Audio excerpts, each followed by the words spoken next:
تازه څنګه ولې د اشرف غني راتګ افغانستان ته یقیني شو؟ دا خبر چا ورکړی دی؟ که اشرف غني راشي او اختر به څنګه دوه اختره شي؟ څنګه به خلک راشي؟ څه تغییرات به راځي؟ او آیا لویه جرګه د اشرف غني د راتګ لپاره جوړه شوې؟ ملا هیبت الله هم پکې ځان ښکاره کوي او که نه؟ دغه ټولې خبرې د اشرف غني په تړاو دي، نو ویډیو وګورئ تر څو خبر شئ.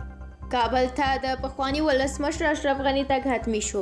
یوې موثقې سرچینې په دې اړه وویل چې د اسلامي امارت مشرتابه د غړو سره د ډاکټر غني د راتګ په اړه مفصلې خبرې شوې دي او د کوچني اختر وروسته به هغه له اماراتو کابل ته ستنیږي. سرچینې وویل چې ډاکټر غني په افغانستان کې د یو قوي او منسجم نظام د جوړولو په موخه راګرځي. ډاکټر غني ته یوې بلې موثقې سرچینې ویلي دي چې د افغانانو د اړتیا او نړیوالو مرستو د جلبولو په موخه ډاکټر غني خپل هیواد ته ستنیږي او غواړي چې د یوه ښه سیستم د لارې په ټپه ولاړ اقتصادي څرخونه بیا چالان کړي تر څو افغانانو ته خپل هیواد کې د کاروبار زمینه برابره شي. دغه سرچینې وویل چې ډاکټر غني د افغانستان ولس محرومیت نه غواړي، بلکې هیله لري چې د افغانستان اقتصاد په خپلو خو ودرېږي او د افغان زیربنایي زیرمو څخه افغانستان ته ګټه ورسیږي. دغه خبر وروسته له هغه ډیر ګرم شو چې یوې پاکستاني رسنۍ دغه راپور خپور کړ. ګڼ شمېر افغانانو په دغه اړه خوشحالي څرګنده کړې ده